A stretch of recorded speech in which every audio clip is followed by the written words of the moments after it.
about to join Don Neuen, co-host of Cowboy Logic Radio, and Denise Simon, host of the Denise Simon Experience, for a weekly situation report, or SITREP.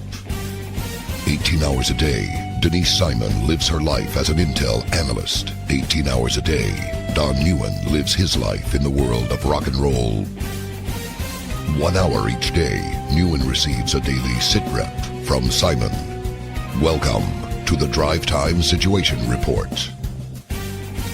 Fasten your seatbelt. You're now in Don Neuen's car, and he is calling in for his SITREP.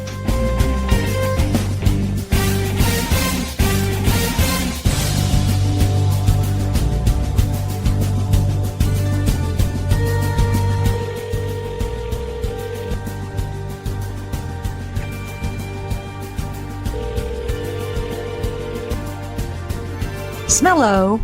What's up, Denise Simon? It's your buddy Don. Hi, Don. A friendly voice in the wilderness. Yes, you know me. I'm always friendly. Ladies and gentlemen, let me be extra friendly and welcome you to the Drive Time Sit Rep. Tonight's Drive Time home that's being recorded for you, our beloved listeners. I'm in my passenger car. I've called in to Denise Simon down in Central Florida, and we are going to get a situation report from the ever-stellar Denise Simon.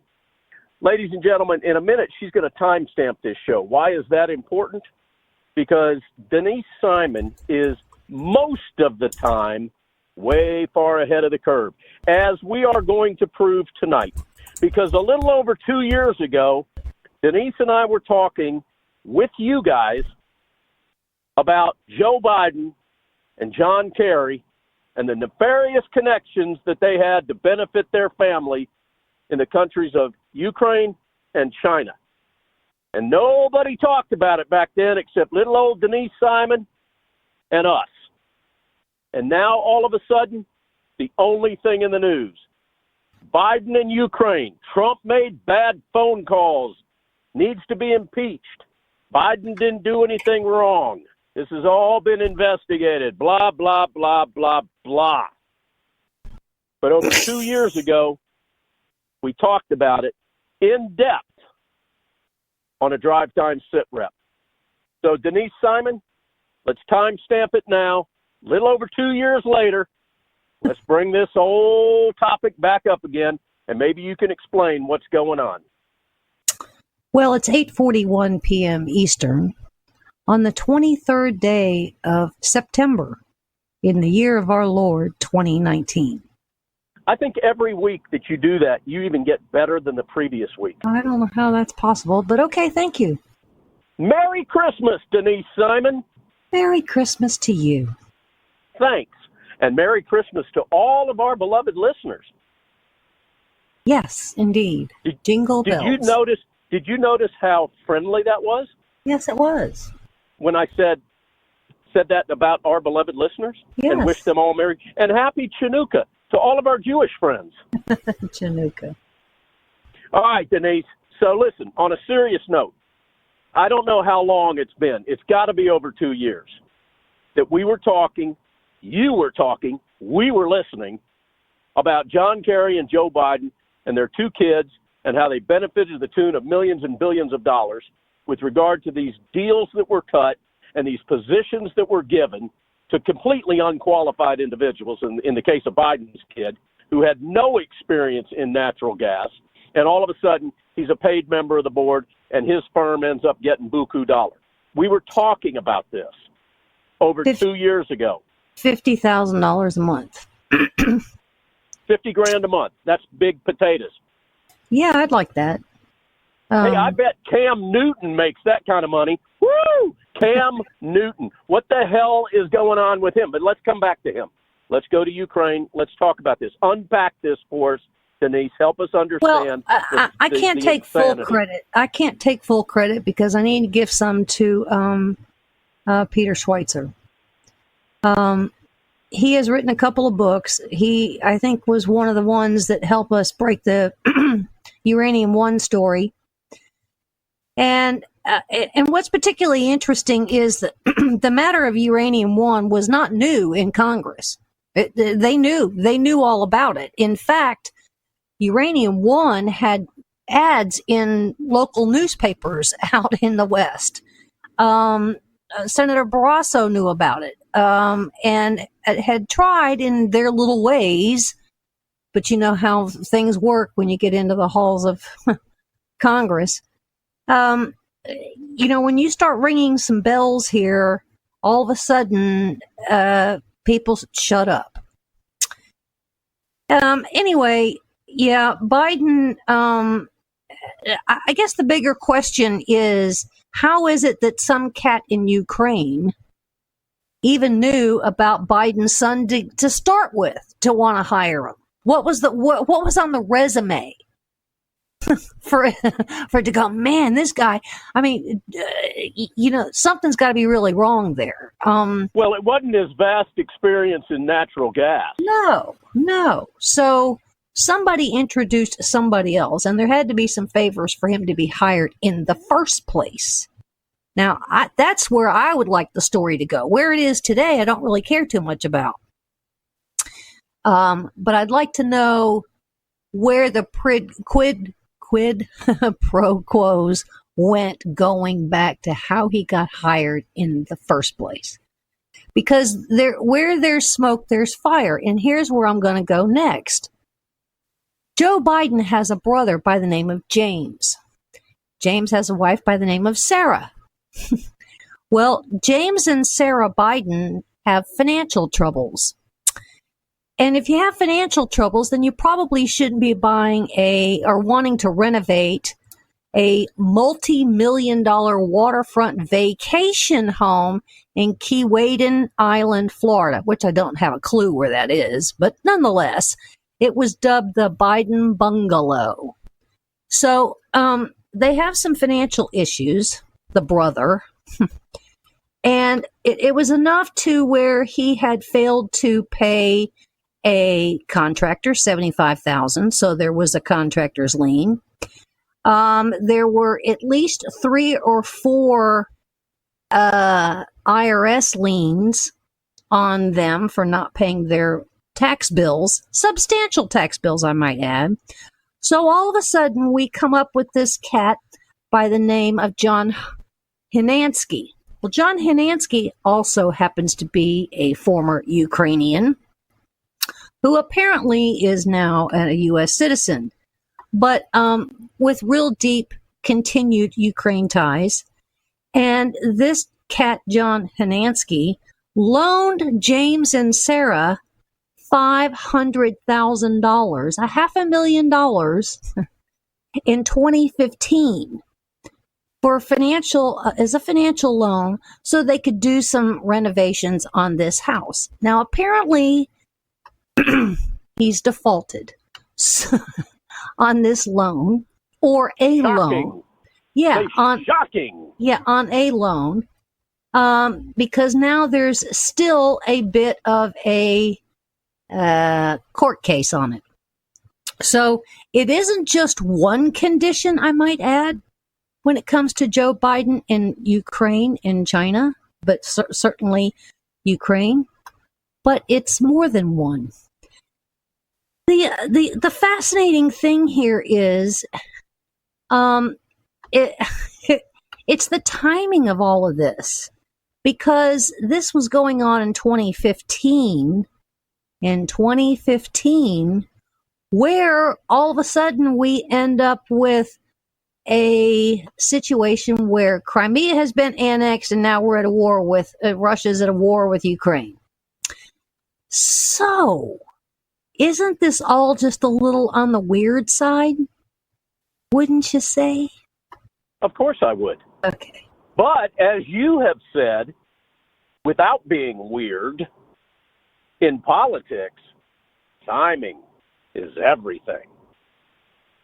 Well, it seems like the Hinanskys and the Bidens, both from, some part of Delaware's upper crust, the Hinansky's daughter grew up with the Biden's sons.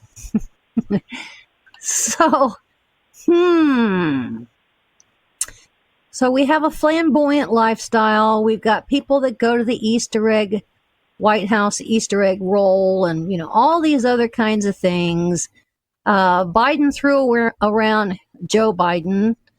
around Hinansky's name in a speech that he gave in Kiev, my good friend, very prominent businessman from Delaware, blah, blah, blah, blah, blah. And then, all of a sudden we have Crimea that's annexed and now we're at war with. And so now we have to give Ukraine some money. Well, we're not going to give them some money until we get rid of this prosecutor. Well, this prosecutor was kind of corrupt himself, but apparently it was even more corrupt because there was some money laundering going on. And therein lies where I think the other part of the story needs to be told, but we don't know what that is yet. And but as you say, there's always more to the story.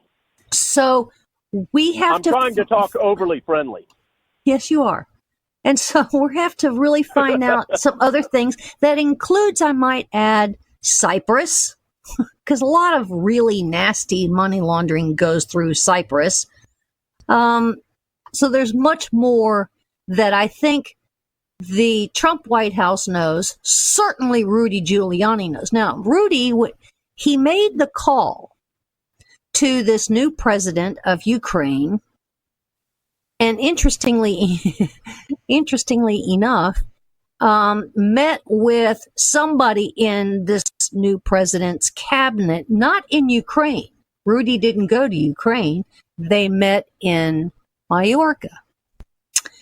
And Rudy went and had this meeting at the request of the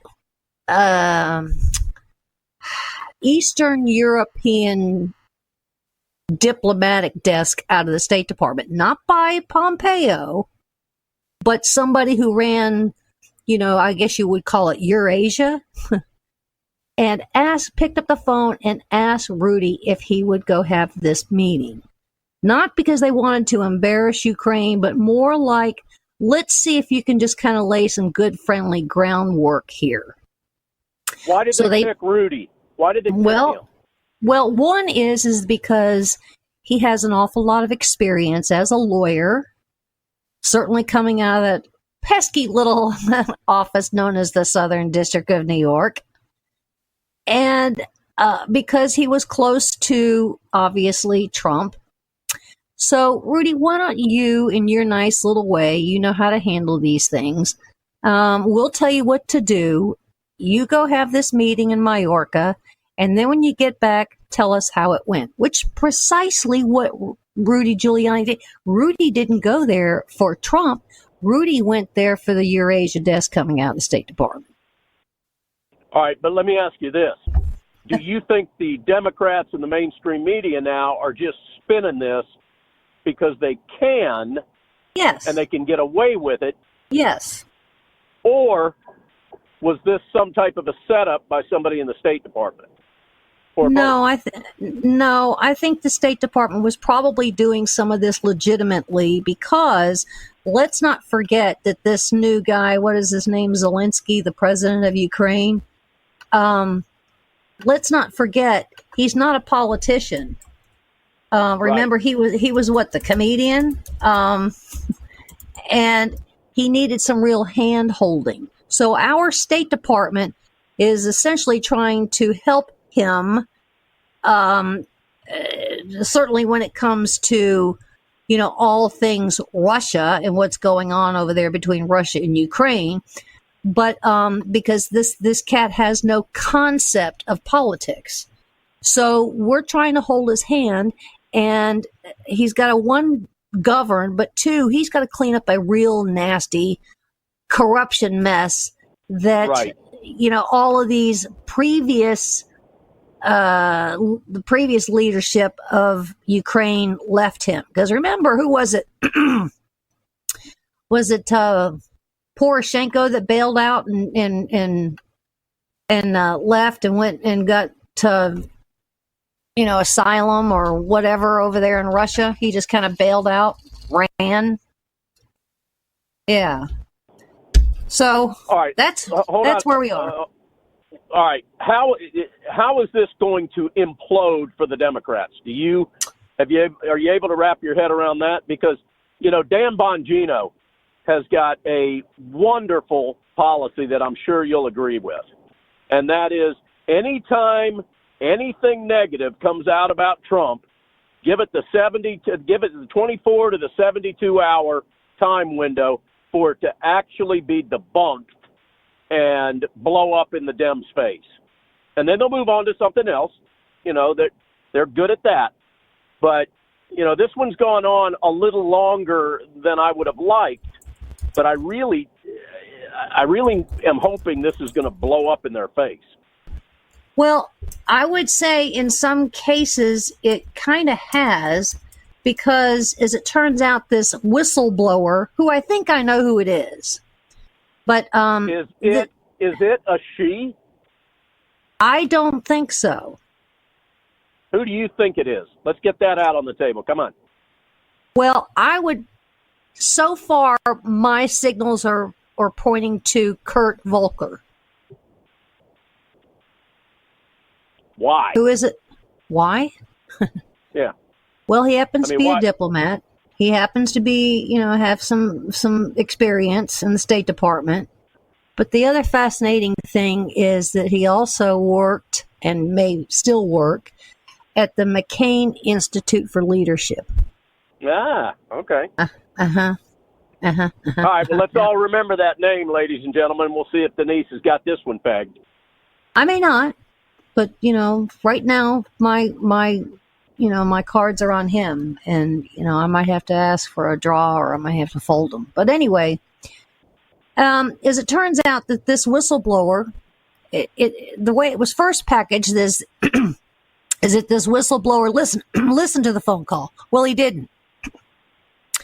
Then this whistleblower apparently got a hold of the transcripts of the phone call.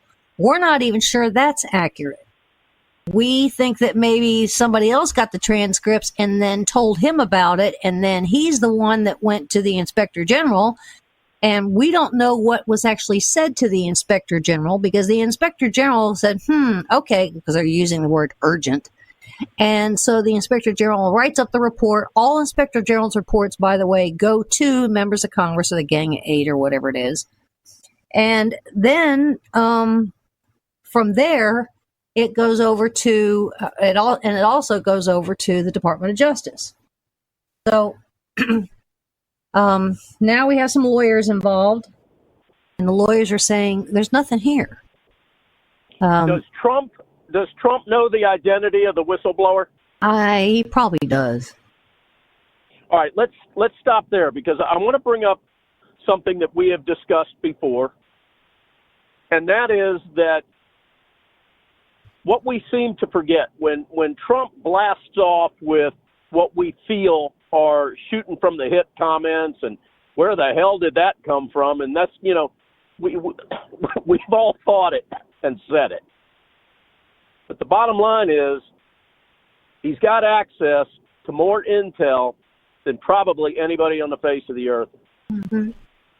And I don't see Trump pulling something out of thin air and just saying this. You know what I'm saying, Denise? He's got to have some type of... Now, whether he's getting good intel or not, obviously that could be questionable. But... or whether he's being set up with intel. But I would say that almost every time he says something, we ought to take some pretty good stock in that, because his sources are better than anybody else's. Yeah, of course, and they should be. He's the president. But, he's never eloquent, and he's never graceful about how he says things. So he ends up having to repackage some stuff later on. But the genesis... Sure, the fundamentals of the discussion are accurate. Now, he knows, and he knows very well that, and he said, the phone call that he has with anybody, any foreign leader, is well populated. And that was an important point that he made, because there are people that work in the White House Situation Room 24 hours a day.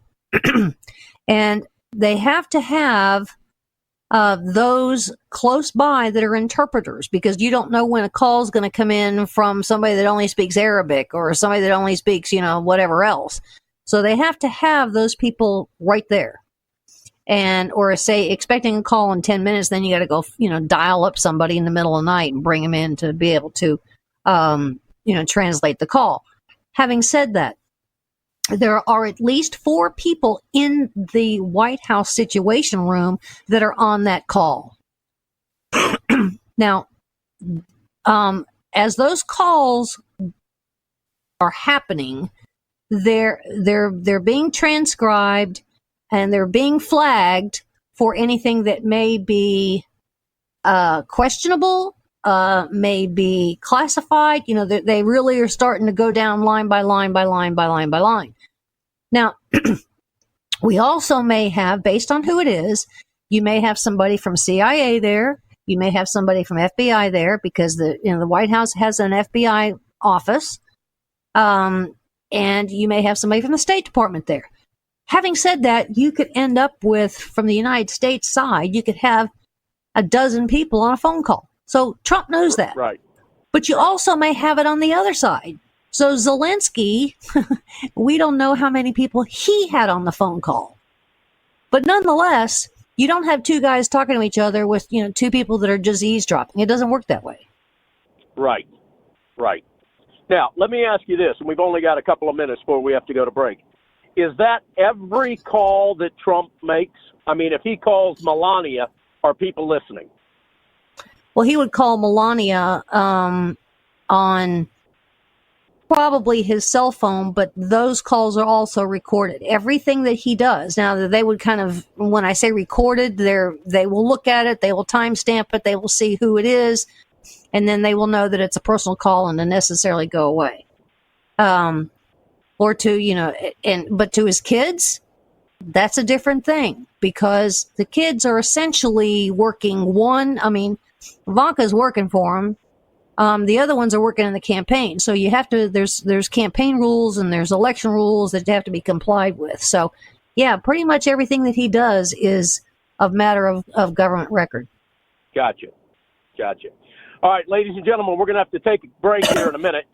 I want to tell you guys before we go to break, for those of you that are new to the show, this is basically a conversation between Denise and I that we want to make public for you guys. I'm in my car driving home. I'm on I-20. I'm coming up on Douglasville.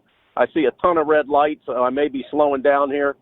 I've had a long day at work, have not had time to check into Drudge or any of the other media outlets at all. And I count on Denise, and she's gracious enough to give me at least an hour a week in which we do this show. So we simply push record, and this call is recorded for you guys. So all kinds of stuff can happen. I mean, I can drop out. God forbid, I could have an accident. If I do, you're there with me. But I'm careening down. Look at all the red lights, Denise. Woo, this could suck. At any rate, I'm going home after a long day at work, and we're bringing you guys along for the ride. It's called the Drive Time SITREP. Do me a favor. On the break, go to Denise's website. It's founderscode.com. Founderscode.com. This is where she publishes all of her great work. You can put your email address in a little box. I think it's up in the top right-hand corner. You'll get an email every time she publishes an article. The beauty of her articles, she does all the hard work for you. You know, we've talked many times about vet material before you repost on social media. Vet it. Make sure you're not getting sucked into something. Denise does all of that for you. So you're able to repost, share, copy and paste, whatever you want to do, and you're going to know you're getting well-vetted material. Founderscode.com. Ladies and gentlemen, you're listening to the Drive Time SITREP, and we're going to be back after these important messages. Wasn't that pleasant, Denise? Yes, it was. Good job. All right, we'll be back.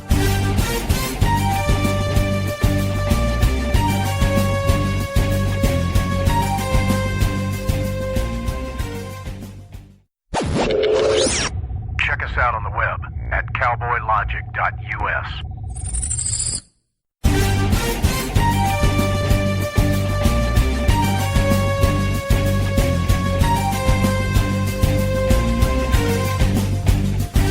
Welcome back to the Drive Time Sit Rep, ladies and gentlemen. My name's Don Neuen. On the other end of this confab is the ever-stellar Denise Simon. Denise, let's wish each other a Merry Christmas one more time. Merry Christmas. All right. Merry Christmas.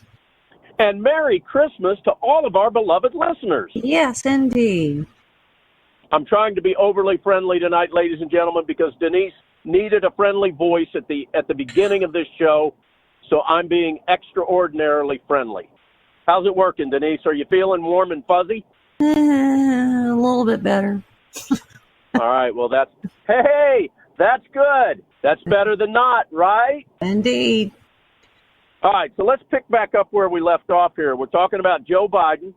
We're talking about this whole Ukraine mess.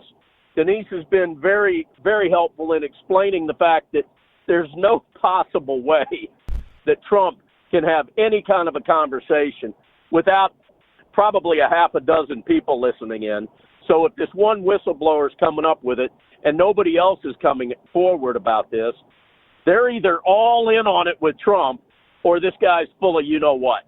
So let's pick up where we left off, Niecy. Well, so now we're going to argue about having the transcripts or having the whistleblower be subpoenaed to come before Congress, blah, blah, blah, blah, blah, blah, blah, blah, blah. So it's not going to go away. But the fascinating thing about all of this is they are accusing Trump of getting, and they used his soundbite that if a foreign entity gave him opposition research information on anybody in government, would he listen? And he said, yeah, he'd probably listen. Didn't mean that he would solicit it, but he'd listen. So they're using that soundbite. And so now they're accusing Trump of using Ukraine to get opposition research on an opposing party, a person that's running for president for 2020, Joe Biden. And they tend to forget that that is precisely what Hillary and that whole choreographed operation did with Fusion GPS and the FBI and the State Department and, Britain and Italy and Australia and God knows where else. And then it cost us, $20 or $30 million, and we had to have a special counsel, and then we ended up with the Mueller report and all that. So, but that doesn't mean anything. That's okay. That's okay because it was the Democrats. Okay. It's okay. Well, let's move on to global warming, shall we? As you know, I'm leaving in the morning for Washington, D.C., and I was a little on the nervous side today because we have these ridiculous protests going on in Washington, D.C., New York. I mean, I think it was like 435 cities across the globe. And the protest today in Washington, D.C., virtually locked down Washington, D.C. As a matter of fact, I was on a conference call at 5:30, and I heard where people that were trying to go to work this morning, some people live like within almost really walking distance of their offices, but they drive their cars, and it was taking them 2 hours to go 4 blocks because people were virtually in the street. So the question is, how did these people, where were the police? How can you close down streets? You're shutting down people from either going to work in government or going to work just at a restaurant or going to work at a laundry or a hotel. You couldn't move. You had complete gridlock. That was their intention. But what were these protesters doing? They were singing and dancing. They were in costume. They were twerking in front of cars. I know what it means. Throwing confetti, leaving a disaster. And this went on for hours and hours and hours. Now, I couldn't help but think, because I watched some of those videos, that maybe Putin does have it about right because he doesn't put up with some of that stuff. What do these people do for a living? I mean, I worked all day. I don't have time to do this kind of stuff. I think the majority of our beloved listeners don't have time to do this kind of stuff. How many people do they estimate were taking Monday off to do this and again, for a complete damn hoax? Tens of thousands. Now, here's What the hell's going on? Here's what's bad, is because we have a young group now. We can't necessarily call them millennials, although there were a lot of millennials, but we also need to call them what I think the new term for the even younger than millennials is called Gen Z, which puts them at the middle school, high school level. And this is otherwise known as Youth for Climate Action. Now, I'm of the notion, because we have this one girl from Sweden that spoke before the UN or something, and she's absolutely freaked out, and she's in tears. She's out of school, and she's like almost suffering from PTSD over all of this. And so we've got young people that are making these crisis decisions, these lifetime decisions, which I would argue they're too young to even make, that they're not going to have children, they're not going to school, the school's allowing them to be activists, not only in school, but out of school, so forth and so on. So I decided to kind of go over and look at what these kids are being sold, that they're freaked out of. And I mean freaked out. If you watch some of these protests, you could see that there are people that are just having a party at this, and there are others that are in an absolute panic. So I'm looking at a website called Youth Climate Strike US, youthclimatestrikeus.org. What's their platform? Well, they have a mission, and they're calling themselves youth. I don't know what youth is, but I would say youth is something that would be 18 years old or younger. And it's really kind of remarkable to the point where it's got almost nothing to do with climate change. So, what does it have to do with? Well, let me share a few items. I'd put my glasses on for this one. The implementation of any measure to curb climate change must be considerate and actively working against the impacts of climate change on marginalized communities, communities of color, impoverished communities, disabled communities, LGBTQ plus communities who are at the front line of all climate-related disasters. Encourage dense, affordable, livable cities, prioritizing community stability and countering displacement. Ensure access to safe and adequate housing for all. So now it's housing.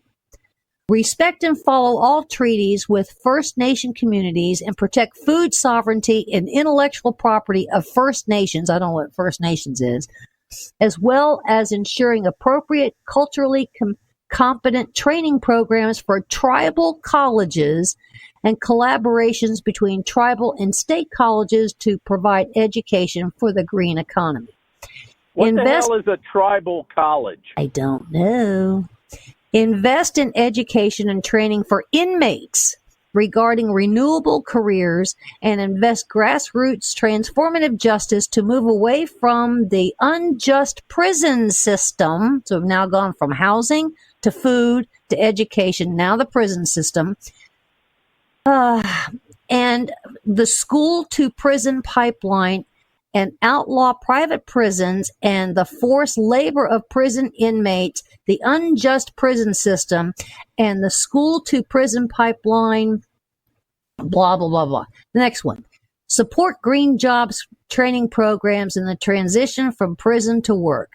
Address the effects of climate change on various communities within the United States with an emphasis on the frontline marginalized communities by allowing them to create committees that can apply for governmental aid in climate-related disasters while also helping prepare said communities to mitigate climate-related damage. Ensure a just transition. Hold on a second. Hold on. Where do they get? Okay, because, I mean, this is nauseating. Yeah. Where does it get into gun control? Hold on. Ensure a just transition for all frontline communities by ensuring that the transition is led from the community level and by prioritizing solutions that eliminate community level threats via equitably distributed investments to historically disadvantaged communities. Stop right there. You can't. There's no possible way, as terrible as the public school education is in the United States, that anybody under the age of 18 is going to have any idea, less be able to comprehend anything you've just read. Gets better. Okay. Protect and enforce land and sovereign rights of tribal nations, honor and protect treaty rights, and free, prior, and informed consent for indigenous nations in keeping with the United Nations declarations on the rights of indigenous people. Okay, now we've gone to real minorities. Remove entrenched racial, regional ability and gender-biased barriers to income and wealth. Create a public bank to finance a transition for the benefit of all Americans. Invest in affordable and accessible renewable energy such as solar gardens. Okay, now we're doing the whole work thing. Yeah. Respect I feel car sick. Respect indigenous women, indigenous, queer, and trans women, women of color, and queer and trans people of color, and protect them from assault, sexual violence, and trafficking. Acknowledge the term of climate refugee and welcome all climate refugees, including war refugees, communal and gang violence refugees, and natural disaster refugees. Work together with other wealthy nations to be prepared to welcome climate refugees and provide safety and accommodation for them in international solidarity. It goes on. It goes on. Do you remember a few months ago when on the Drive Time SITREP, you discussed some new college courses, Adulting 101. Adulting, yeah. Now, there's no possible way that anybody coming out of the public school systems is going to be able to read that and comprehend it. There's no way. Because we're teaching them in college how to fold napkins and dress for an interview and do laundry. Mm-hmm. And cook ramen noodles. Right. Now, where's the funding for this nauseating? Well, we have no idea because one of the next items is upgrade the current electric grid. Why would we do that? We don't need electricity anymore, right? No creation of additional fossil fuel infrastructure, pipeline, coal plants, or fracking. Here's the good one. The creation of a committee to oversee the implementation of a Green New Deal that has one subpoena power where committee members cannot take fossil fuel industry donations and accepts client science. Now, here's the thing. If there was, where are all the scientists on both sides? Both sides. Why haven't they actually held a hearing before Congress? Every committee before Congress. You know, where are they so they could be challenged? Well, they're busy trying to impeach Trump. So the scientists aren't welcome. Unless, of course, it's some 48-hour marathon on CNN. This is a joke, Denise. Diverse ecosystems and national parks will be impacted by climate change. Therefore, it's important that we work with the best of our abilities to preserve their existence. The Earth's animals are intrinsic to its existence, and the onset of a possible sixth mass extinction, we must protect wildlife and their habitats at all costs. Ladies and gentlemen, are you shaking your head? I got to drive. I can't shake my head as much as I would like to. Well, here's the thing. I can't put my head in my hands here and just wonder what the hell's happened to our country. We've already redistributed wealth. We've touched on housing. We've touched on education. We touched on the prison system. We touched on human trafficking. We touched on food. We touched on international intellectual property. We talked about tribal nations, proper treaties. Hey, you used a phrase or a description of people, forefront communities. Was that it? I said First Nations. I don't know what First Nations really No, means. you said it about 300 times while you were reading that. The rights of indigenous people? Nope. You labeled them something. Front and center communities or Hold on here. Frontline prioritization. Frontline communities. That's it. Frontline community. What the hell is a frontline community? I don't know. I'm just reading this cockamamie ghost strike. Yeah. Okay, frontline communities, based on what you just read, are any group of people that's a microscopic percentage of the population of the United States. Queer, LGBT, indigenous people. Again, listen, we don't need to get into the MO of the left, which is to create tribalism. But frontline communities, tribal colleges. I mean, you got to look up tribal colleges for next week and tell me what the hell that is. Well, I was so stunned at this. Reading it the second time was more stunning than the first. For declaring a national emergency on climate change, bullet item. This calls for a national emergency because we have 11 years to avoid a catastrophic climate change. Bullet item.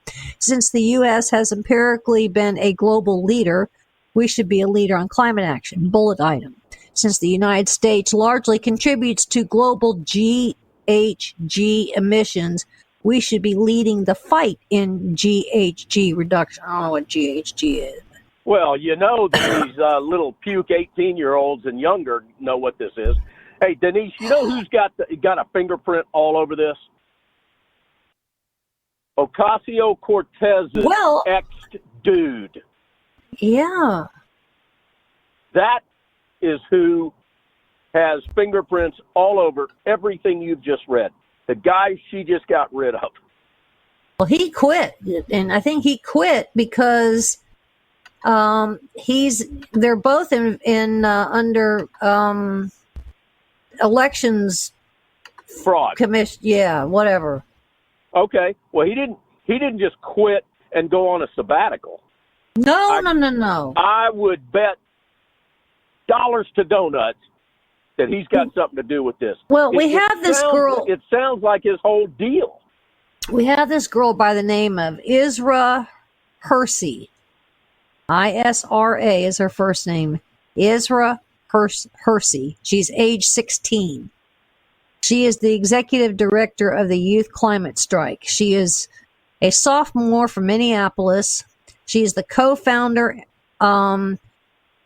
She's one of 3 co-founders and co-founder for the U.S. Youth Climate Strike. She grew up in Minneapolis with intense climate. Diverse communities have developed a well-rounded blah, blah, blah, blah, blah, blah, blah. As a black Muslim woman, it's important to me to have intersectionality be brought into this fight. Okay. Then we have this other cat by the name of Feliquan Charlemagne. His name is Feliquan Charlemagne. Now, Feliquan is 17 years old, and he's from Ocala. And let's see, he was born in the Caribbean in St. Thomas at the very young age due to subpar economy that was continually blah, blah, blah, blah, blah, my cultural identity, Caribbean American. Oh, we got a Caribbean American.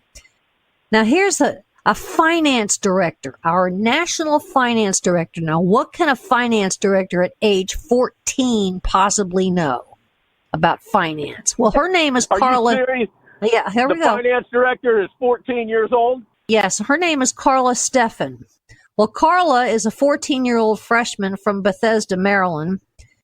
She says, I am the National Finance Director. I have been an activist for as long as I can remember. Growing up in Austin, Texas, I accompanied my parents at age 4 in volunteering at voting polls when my brother and mother and I had to flee the 2006 invasion of Lebanon. My parents took me to the Texas Capitol to protest the silence of the American people against the war. In third grade, I organized my church school, Girl Scout troop, blah, blah, blah, blah, blah, blah, blah, blah, blah, blah, blah, blah, blah. So she's Lebanese, but she has an American name. Interesting. Maybe Colonel Najee Najjar needs to get a hold of her and kind of whip her into shape. What do you think? Then we have a state liaison, Solomé Levy. She's 17 from Las Vegas. National Outreach Director is Anya Sastry, age 16 from Barrington, Illinois. So that's their leadership. So their youth. I mean, you know. I don't even know what to say. I don't either. Now, on the front page. Other than this, Denise, and I mean this as serious as I can say it, the future of our country is doomed. Well, on the front page of their website, it shows, debates, the Bidens to the Bernies to, the Eric Swalwells, the Tulsi Gabbards, that whole crowd, Marianne, and, blah, blah, blah, blah, blah. Then it goes to Trump, and he's kind of shucking his shoulders like, who cares? And then Beto O'Rourke, he's got his cell phone up here, Bernie Sanders, Elizabeth Warren, I heard about the climate change thing, Pete Buttigieg, Cory Booker, they're showing all the Kamala Harris, all of the text messages that they'd send to them via Twitter. And then it says moveon.org, moveon.org/climate change. Did you hear that one? moveon.org/climate change with Ocasio-Cortez. I'm telling you, this has whatever that dude was that was running her camp. It's no longer there. I guarantee he's involved in this. Up to his freaking eyeballs. Yeah, whatever his name is. Shock the monkey. Well, this is pathetic. All right, you got about 4 minutes. You got to end with something that's going to, because you asked me to put you on a little bit of an up and be Mr. Friendly. Now you've totally pooped in my damn. Okay, well, let's go another direction, shall we? Because, I just told you about how they described in this youth climate change strike thing, how freaked out and how all these communities across the world, across the United States are all going into the, downward spiral because of climate and so forth. So, you got to believe, because of FEMA and because of all the agencies of the United States government works with foreign agencies and foreign governments, that when there is a disaster of any kind, you could have a Syrian civil war, you could have, earthquakes, you could have tsunamis, which we've had. You could have hurricanes and tornadoes and rains and floods and all these other kinds of things. Why isn't it that these places are not prepared? In other words, the Bahamas. Why did they not even begin to evacuate the Abacos and get those 14,000 people that were on those handful of little islands back over to the mainland, to Freeport, for instance? Why didn't that happen? Why I couldn't help but think. Are you asking me that question, or are you just throwing it out? No, I'm asking. Look. Total mismanagement of their countries. We have. Look at Puerto Rico. Look at what happened down in Puerto Rico when everybody was. And it's our problem. Trump. It's our taxpayer problem. Well, of course it ends up in our wallet. But the problem is you've got corrupt, ill-informed, uneducated zeros running these countries. They don't care about their people. They know the United States is going to be there for them. You know, we've got a lot of military and a lot of Navy ships that are out of commission now. They've been dry docked. I say we get them to the point where we can move them, meaning that they're not leaking water and they got some engines that are running and give them power, and we go sell them to somebody like the Bahamas. So the ship is there that they can use for temporary housing. You know what I'm saying? Well, yeah, but let's stay with the Bahamas for another 30 seconds. Who owns a big swath of the Bahamas now? China. Where was China? China never has helped any country. Any. Exactly. None. Zero. Yeah, but they've got more real estate that they own in the Bahamas than probably anybody in the Bahamas. Correct. But the United States is expected to deal with this? And if you send these ships over, who do you think's going to buy them? China. I don't care. We did the right thing. We got a bunch of ships that aren't doing anybody any good. You know what? We'll get them running. We'll call in, a bunch of volunteers. We'll get them running. We'll steam them over there to the Bahamas, or we'll steam them over there to Puerto Rico here. We always do the right thing, though. I mean, I'm not discounting your idea. It's a great idea. But I'm sick of being the country that always does the right thing. And then we get blamed for being climate debate deniers. Well, and then I got to listen to 30 minutes of this insanity about these young kids wasn't that it? don't know. It was. Hey, ladies and gentlemen, we got to bring it to a close. We sure do appreciate you hanging with us through this Drive Time Sit Rep. Again, go to Denise's website, please, founderscode.com. Support her great work. None of us make any money doing this. We do this because we love our country and we love you guys. So until next week, when we come back with another Drive Time Sit Rep, Denise Simon, take us home. Thanks for being with us. Thanks for listening, and God bless America.